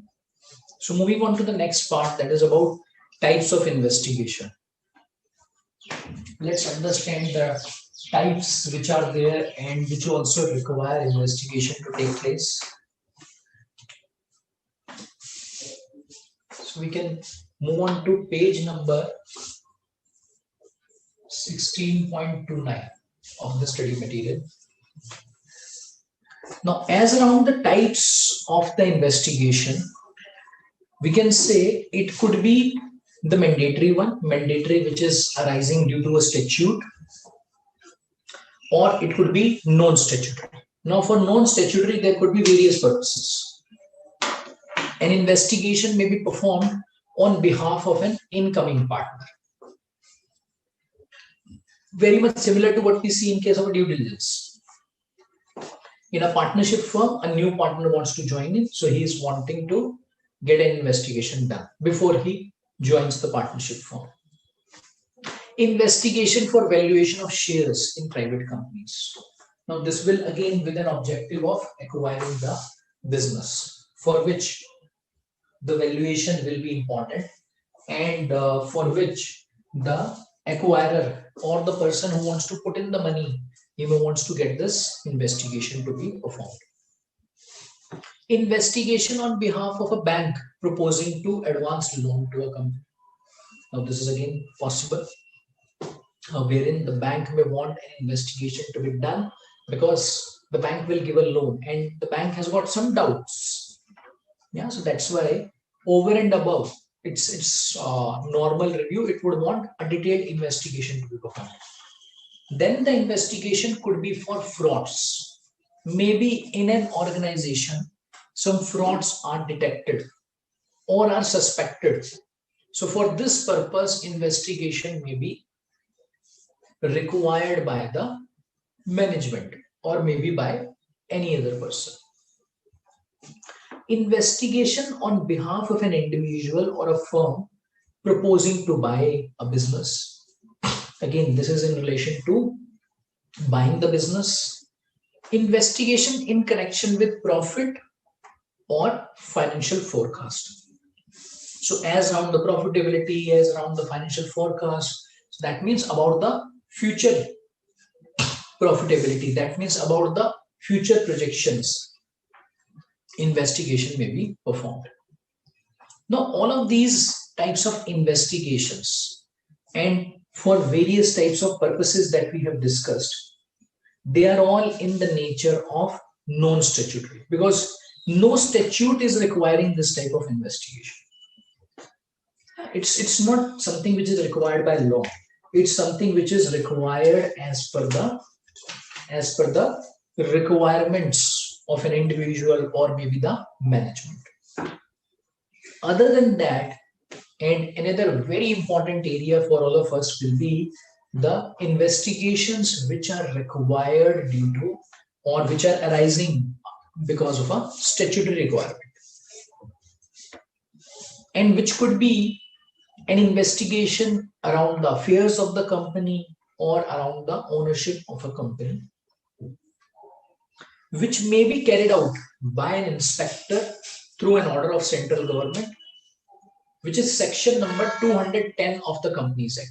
So all of these statutory requirements are from the Companies Act 2013. Or an investigation may be ordered in relation to a company to be carried out through SFI, which is called a Serious Fraud Investigation Office, and very popular these days. In fact, this authority, this organization has really come up in terms of the investigation they have been doing, in terms of various activities they have been involved in. And there could be certain other cases which have been covered under section number 213 of the Companies Act. So this shows that when it comes to the statutory investigation or the investigation through a statutory requirement, it all applies onto the company only. Correct? Because it's the Companies Act, so it will apply only to a company or a body corporate. Yeah, so that means if we talk about a non-corporate, then for such non-corporate, investigation is not arising due to any statute. It will only be something which is non-statutory, which will be something which is voluntarily required to be done, depending on the objective which could be there for such type of investigation. Now moving on to the investigation under the Companies Act. So we'll start with this one first of all. Investigation into the affairs of the company. Yeah. And this may further be divided into three parts. One, investigation into affairs of a company by inspector through an order of central government, section 210.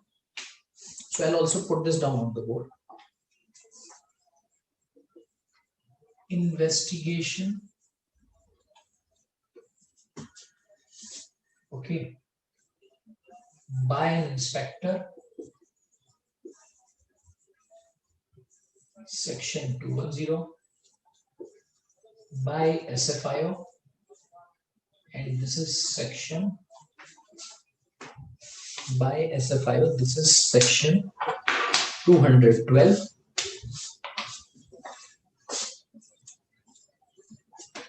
or it could be others, which is section 230. And as we have discussed, this statutory one could be in relation to the affairs of the company or could be in relation to the ownership of the company. Okay, now let's understand as to how this will be initiated and what all things are required to be done over here. Okay, so starting with the first one, as around the investigation into the affairs of a company under section 210. Into the affairs of the company under section 210. Now this is done by the central government. This is ordered by the central government, wherein when the central government is of the opinion that it is necessary to investigate into the affairs of the company.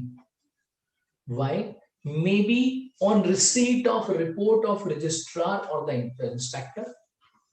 Maybe on receipt of report of registrar or the inspector, or on intimation of special resolution passed by the company itself that the affairs of the company ought to be investigated. Yeah, so the company itself has passed a special resolution and that has been intimated to the central government, or central government finds this to be in the public interest that the investigation should be carried out. Therein, what would the central government do? Central government would appoint one or more persons as the inspectors who would get into the investigation and they would submit their report in the manner which is specified by the central government. Okay, clear? Moving further, investigation into the affairs of the company by SFIO. Now, when is this required to be done? This will again be arising through the central government, which may by an order assign the investigation into the affairs of the company to SFIO. Now, who is SFIO? You can say it's an authority. SFIO, you can say it's an authority. So what would the central government do?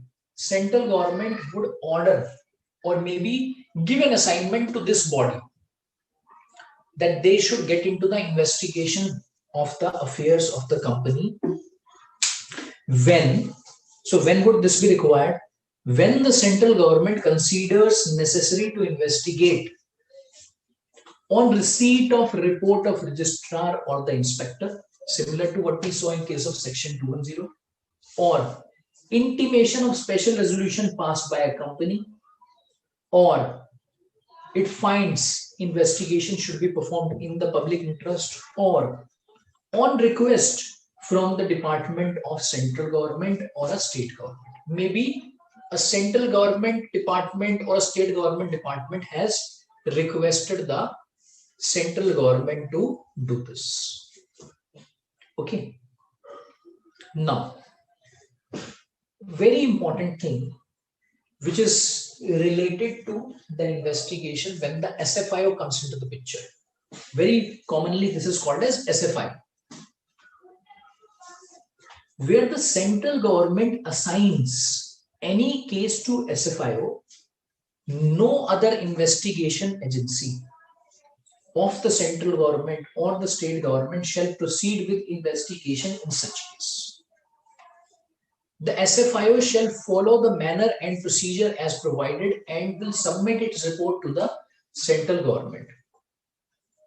And this report may be interim or the final report. Interim means after, let's suppose, completing certain part, report may be submitted, and then the final version may be submitted when the complete part is over. That depends on the requirement of the central government. But the most important aspect is the moment this authority will get into the picture, any other investigation authority will have to be leaving that type of investigation. So that means they will be doing this all alone. They will not be allowing the interference of any other authority. Yeah. So they will be doing this assessment independently. Okay. Moving into the third requirement, or the third one, which is about this section number 213. So let's understand that. Now this one arises from the tribunal. The tribunal may order investigation into the affairs of a company on an application received by a specified number of members and supported by such evidence, or on an application which is made to it by any other person, or say otherwise. So when anybody approaches tribunal for this investigation to be performed, and when the tribunal is satisfied that there are circumstances like business of the company is being conducted with an intent to defraud the creditors, so the fraud is going on, or that the company was formed for any fraudulent or unlawful purpose only, or the members of the company have not given all the information with respect to its affairs which they might reasonably expect, etc. This investigation may be ordered after giving a reasonable opportunity of being heard to the parties concerned. So now this order will come from the tribunal when the intent will be found in respect of the business which is being conducted of fraud. Okay. Further, if the investigation proves, okay, so the investigation is conducted, and if it is proved that the business of the company was conducted in a fraudulent manner or with a fraudulent intent, any person concerned in formation of company or management in connection therein was found to be guilty of fraud, misfeasance, or other misconduct, then every officer of the company who is in default and the person or persons concerned in the formation of the company or the management of its affairs shall be punishable for fraud. Yeah. So there is a penalty, there is a punishment in respect of this fraudulent activity or this fraudulent business which would be carried out by the company. Okay. So these were the types of investigation which we have understood as to how they may be required. Okay. So it may be, so we can say the central government may either assign this task to an inspector or to SFIO, or maybe the tribunal may require. So this one is basically coming from central government. This one is coming from central government, and this one is coming from tribunal. Okay, this one is coming from the tribunal. All right. Now, moving further, Let's try to understand the requirements related to appointment of an inspector. Now, who can be appointed as an inspector? It could be a firm, means a partnership firm. It could be a body corporate, or it could be other association. Yeah. But as around all of these, what do we understand?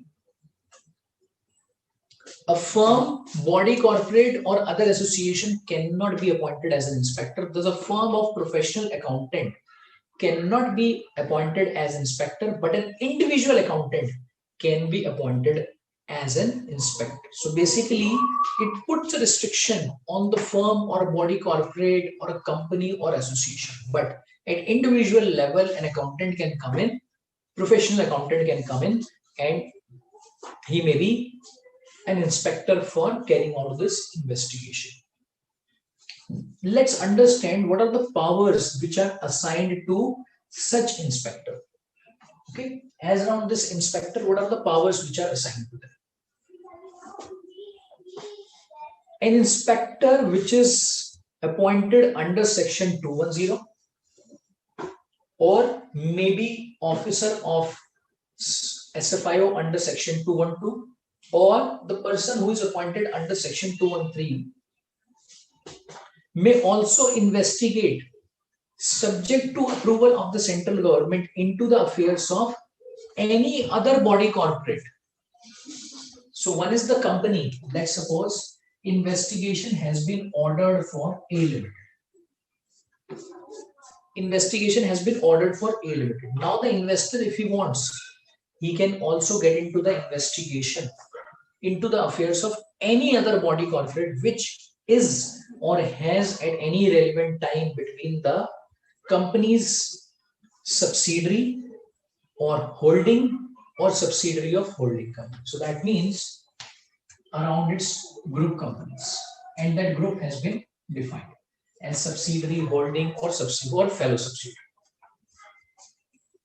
Any other body corporate which is or has at any relative time been managed by any person as managing director or manager who is or was at the relevant time managing director or the manager of such company. So any other company managed by MD or manager of A Limited. Okay, but this will require approval of central government. Any other body corporate whose board of director comprises nominees of the company or is accustomed to act in accordance with the directions or instructions of the company or any of its directors, or a person who is or has at any relevant time been the company's managing director or manager or employee. So that means managing director, manager, employees, they may also become subject to investigation. Yeah, clear? Clear on this? As around the investigation as to what all this would cover, what all will be the powers in respect of companies which are other than the company into investigation.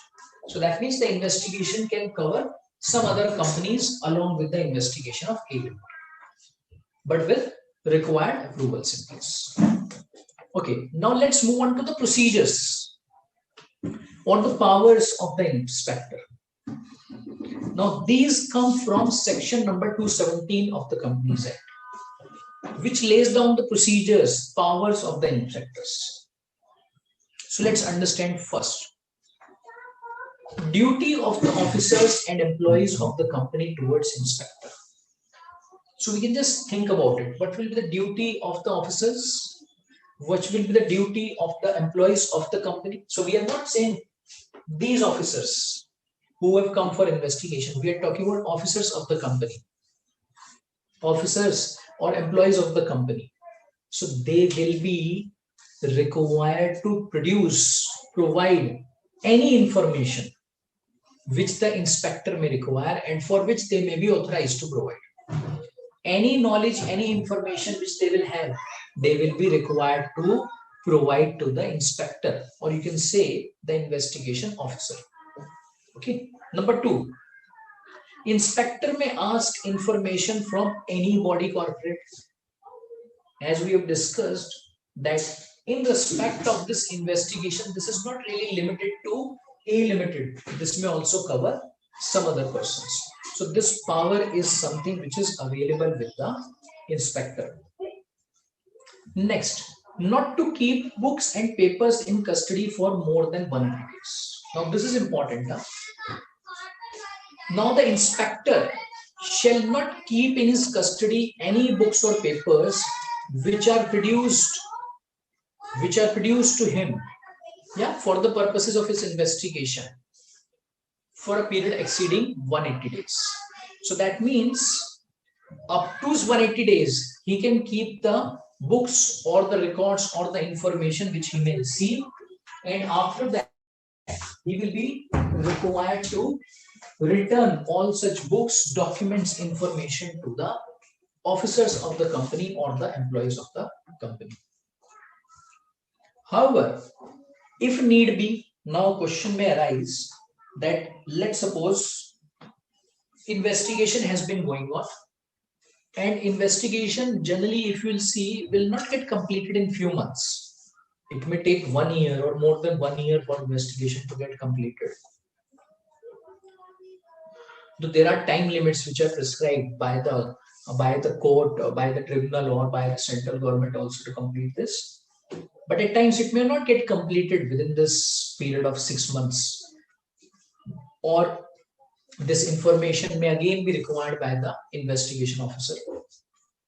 So if the investigation officer would have obtained such information, he would keep it with himself for 180 days. But after 180 days, he will have to return.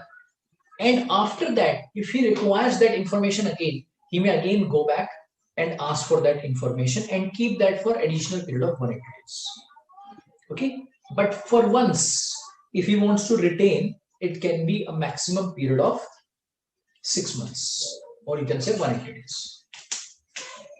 Next, if the investigation officer may require, the inspector may require, he may put a person on oath. He may put a person on oath. Yeah. And person on oath means that whatever they will be speaking the truth. Okay. And this is something which will require the approval of the central government. Inspector in a way will be getting all the powers of a civil court during the course of this investigation. Yeah, similar to what a code of civil procedure will provide. So, the officers of the central government, state government, police, or the statutory authority shall also provide necessary assistance to the inspector during the course of his investigation. Okay, so any assistance if the inspector require from any of these central government, state government, police, or any other authority which is statutory, they will have to provide the assistance to them. Evidence from place outside India. So if in the course of an investigation into the affairs of the company, an application is made to the competent court in India by the inspector stating that the evidence may be available in a country or place outside India, such court may issue a letter of request to a court or an authority in such country or place for seeking such evidence. Let's suppose some evidence is required, such information is required, and in respect of this company, let's suppose this company is in India, and in respect of this company, such information, let's suppose, is available in Japan. Now the inspector will require involvement of a court to whom application will be made by the inspector, and that court will then arrange such information from the relevant authority or the court of such country. Yes, there's again a protocol which is required to be followed in such cases. If there is any non-compliance of the order of the inspector, let's see what will happen. If any director or officer disobeys the direction issued by the inspector, or any officer fails without any reasonable cause or refuses to furnish any information or appear before the inspector personally, the director or the officer shall be punishable with imprisonment and fine. Yeah. So you can understand that investigation is a very, very serious matter. And generally, whenever you will see investigation, it will always be about some of the mismanagement, which will be of very serious nature.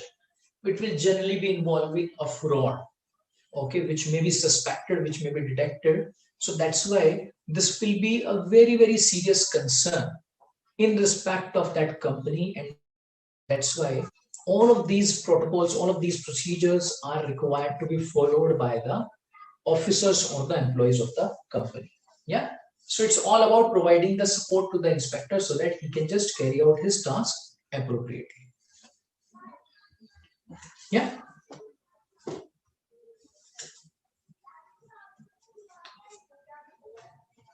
Now, as regards this investigation, which is required to be performed, there are certain steps, or we can say approach, which are required to be followed. So let's get on to those steps. And if you want to follow the study material, you can just move on to page number 16.35, please.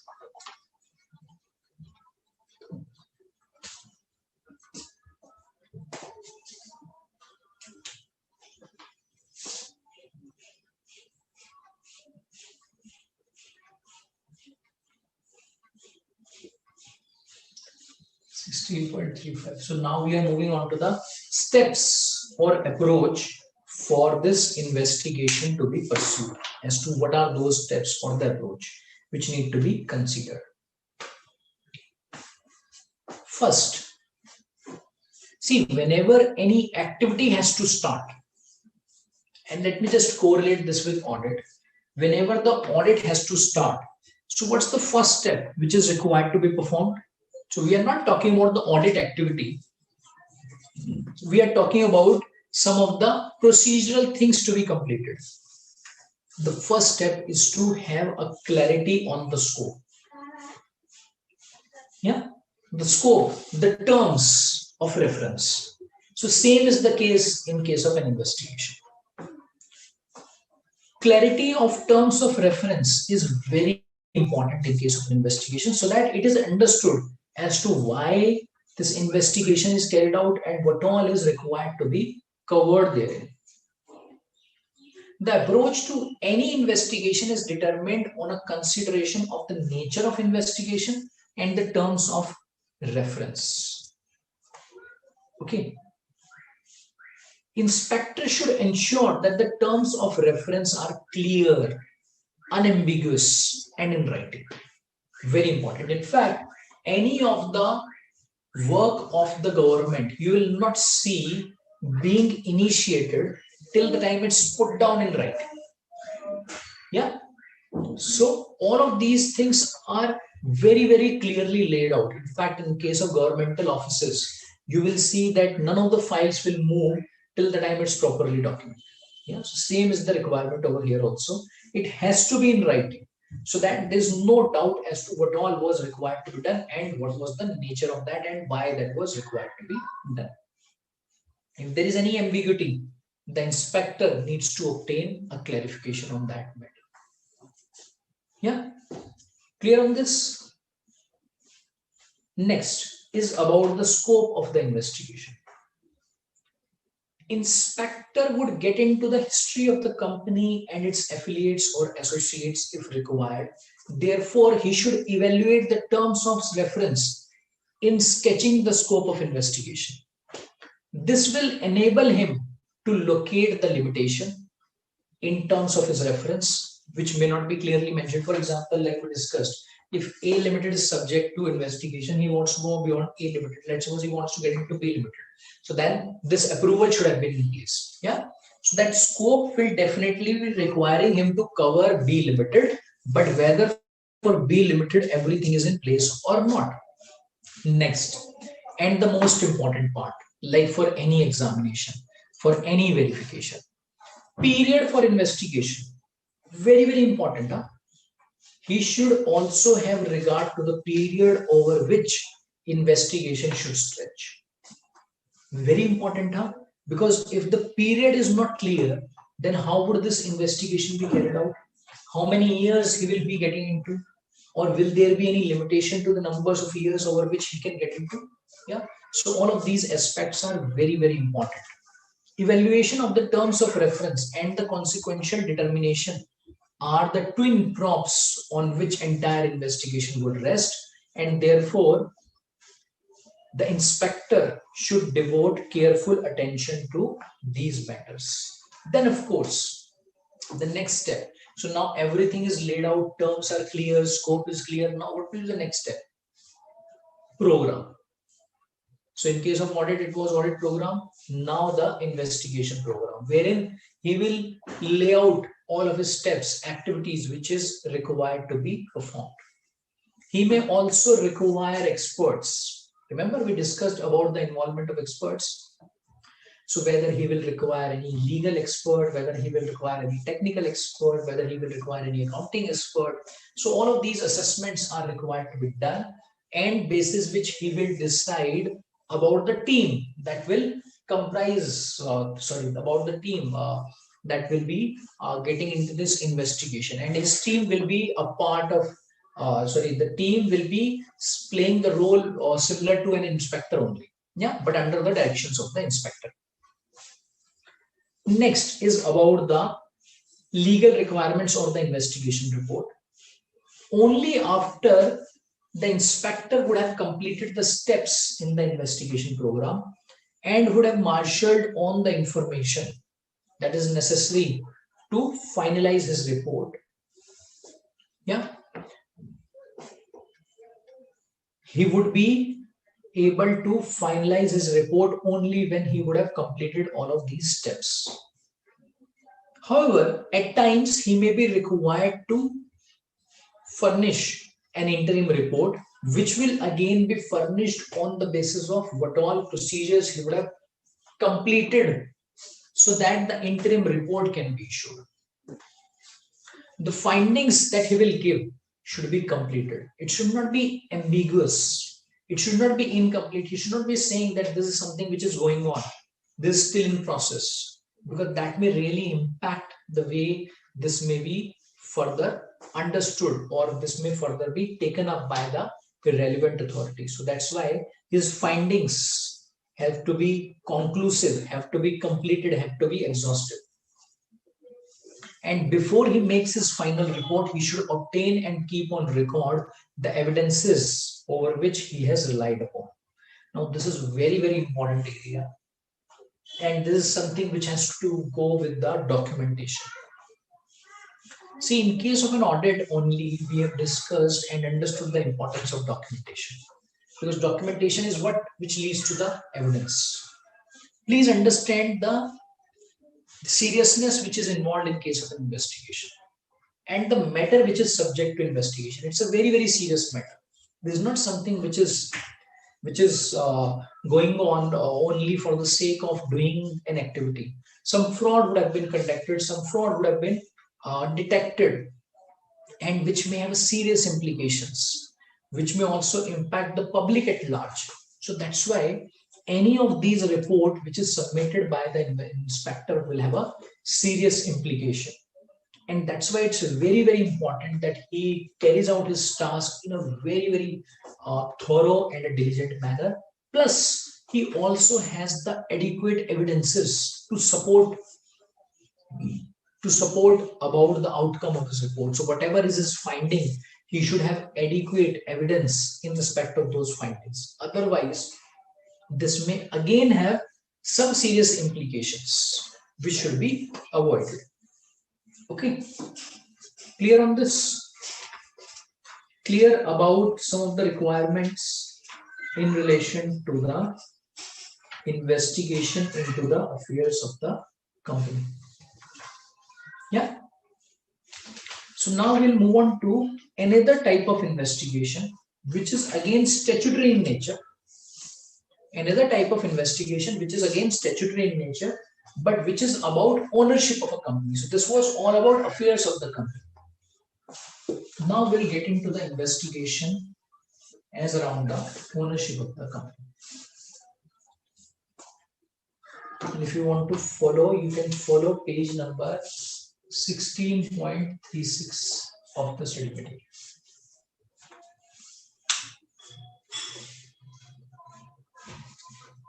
So let's understand its requirement and what all things are required to be covered over here. According to section 216 of the Companies Act, where it appears to the central government that there is a reason so to do, it may appoint one or more inspectors to investigate and report on the matters related to the company and its membership for the purpose of determining the true persons. Who are those persons who are or have been financially interested in the success or failure, whether real or apparent, of the company. Okay. Who are or have been able to control or materially influence the policy of the company, who have or had beneficial interest in the shares of a company, or who are or have been beneficial owners or significant beneficial owner of a company. Okay, so intent basically is to get on to the membership, to get on to those persons who are involved in the ownership and who have been the drivers of the business as far as its ownership is concerned.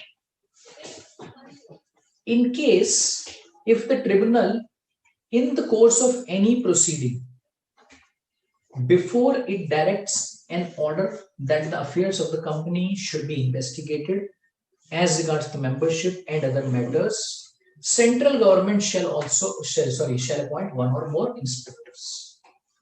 Okay.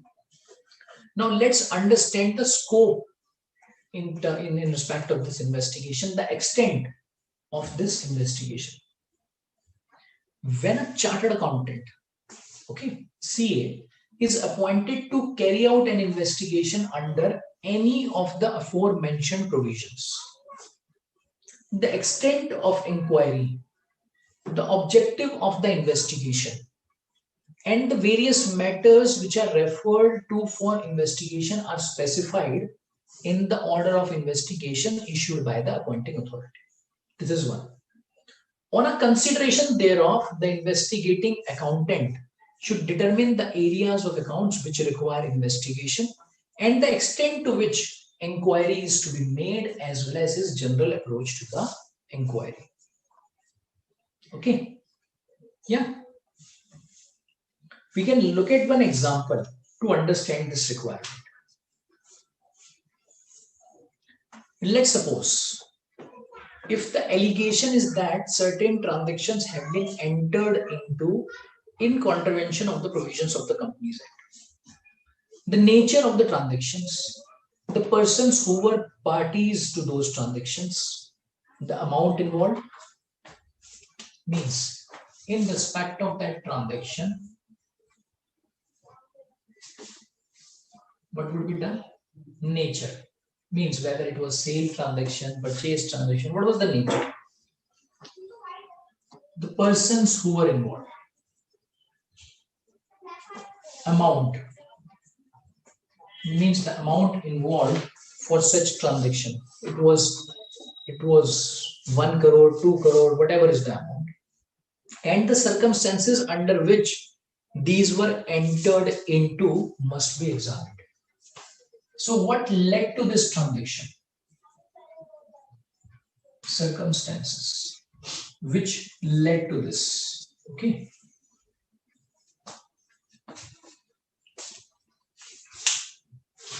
Now, if the contravention was deliberate and willful and was made with some ulterior motive, so we are saying that yes, there has been a contravention of Companies Act. So there was a provision of Companies Act that was not followed. Okay. And when this was not followed, it was done deliberately. It was deliberate. Means this was done intentionally with a motive which was against the interest of the company. In such a case, it would attract greater penalty as compared to the one which was inadvertent. If this is deliberate, then the penalty would be higher.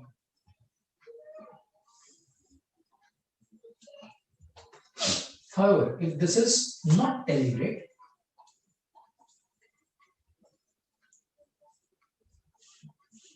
then again penalty would come.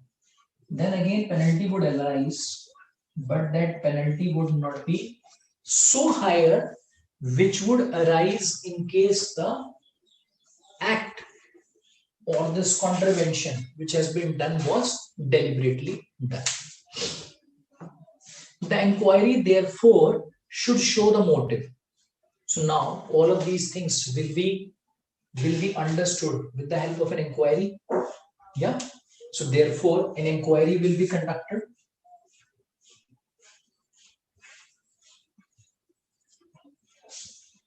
The inquiry therefore should show the motive, if any, of the contravention. So this should focus on the motive. What was the motive? Why this was done? Okay, and this is something which will be known from the circumstances. Means what were the circumstances which led to this transaction? Yeah, this is basically a transaction. Nature, why the persons got involved, the amount around it. If the loss suffered by the company has given rise to a gain by a director and other managerial personnel or its associates, the manner in which the benefit has accrued and the amount thereof shall also have to be investigated. Now, generally, whenever you will see such type of transactions, okay, wherein the investigation would be going on. So the investigation would not only be to identify whether there was a contravention or not, and whether that contravention was deliberate or not. Generally, you will see this contravention to be deliberate. Only then it will be a very serious offense. Otherwise, this will not be a serious thing. Because that's why inquiry will focusing be on the motive, and when the motive will be focused upon, generally it will be found that the KMPs of the organization had some personal interest. They were getting benefited because of this. This would generally be found that they were getting benefited because of this. And this is something which will be clear. This will become clear when the motive of such transaction would be understood, would be examined, would be investigated. Yeah. And in such a case, as we have discussed, penalty is going to be very significant. All right. Clear on this? Yeah. So with this, we come to an end to our discussion in relation to investigations, and which was statutory. Okay, investigations which were statutory. Statutory means which are arising out of the requirements of the Companies Act, whether it's through central government or whether it is through tribunal, or whether whatever be the basis of initiating those investigations. I would say this was one of the most important part for all of you. And just to relate this to the practicality, you will also see that these days particularly, when the companies have been going bankrupt, when the companies are also going into this IBC, yes, this IBC you all understand, Insolvency and Bankruptcy Code, which applies to many of the companies which have a very bad financial position and which have been running into losses, and because of which they are getting into the IBC laws, etc. They are getting covered over here. Therein, at times, it becomes important for such type of analysis to be performed. So I'm just trying to relate all of these to the practical world, that where do you see such type of transactions coming up, and what's really happening over there. So basically, therein, what do you see? You will see that the intent of the management, the intent of the owners of the company, or intent of the higher management, or you can say the board of directors at times, was really of fraudulent nature. They had this intent of defrauding the creditors, or they had this intent of carrying on the business of the entity in a fraudulent manner. And that is what becomes the very basis of those persons entering into such transactions. Yeah. And that is something which is targeted through all of these investigations. As it is understood that investigation, whenever this is ordered, it's not something which is a very, very simple matter, or this is not something which you can just correlate to audit, or say for this due diligence in the normal course. See, audit or due diligence was what? If you have to just compare between these two, audit is a very simple exercise, which is a routine job. This is again statutory, but it's a routine job. So there's no fraud which has been conducted. Similarly, when it comes to the due diligence, there's also something which is a routine exercise. Because a new person is coming in, he doesn't have the comfort over the valuation, or he just wants to verify the valuation. He wants to verify the business or the potential of the business. So that's why he's putting an independent person to evaluate all of these points. But there's nothing which is going on in a wrong manner, or which is a serious offense. But when it comes to the investigation of these type of activities, or of such nature, whether it is about the affairs of the company, or whether it is related to the owners of the company, these are very, very serious matters. Yeah. And that's why these are required to be carried out through statutory authorities, SFIO, for example, inspector, for example. And that is where I'm hoping that you will also understand the extent of investigation. Yeah, I'm now hoping that you will be more clear now as around the difference between audit and investigation. In case of an investigation, therefore, it will be very, very difficult to comment on the extent. It would definitely be dependent on the approach and the scope of the investigation officer, but the extent to which he would want to go, that would really be driven by the activities which have been activities, or you can say the frauds, etc., which would have been conducted. Yeah, and because of which his investigation can go up to any level. And as we have seen, that this is not something which will remain limited to the entity only, the company only. It can go beyond the company. It can go beyond the company to the officers of the company, to the KMPs of the companies, and a whole lot of these persons are required to be covered. Only then the true investigation, or the investigation in its real sense, can be completed. All right. Yeah. So with this, we end our discussion on the statutory part of the investigation. So today we'll have to just end our session a bit earlier, due to some commitments, and that's why we'll just end our discussion in relation to this chapter over here. And I also understand that we have this session tomorrow now instead of day after. So please remember that we have our next session tomorrow. And tomorrow we'll continue with this chapter. We'll also wrap up the forensic audit part, and hopefully we'll also be starting with a new topic in the next session. All right. And as regards this query which comes from Neem, the schedule after 31st March should also be made available to you very soon. I understand from the team it's in process, and definitely you'll have classes after 31st March. All right. Thanks to all of you once again for your time and for your wonderful participation. Thanks so much.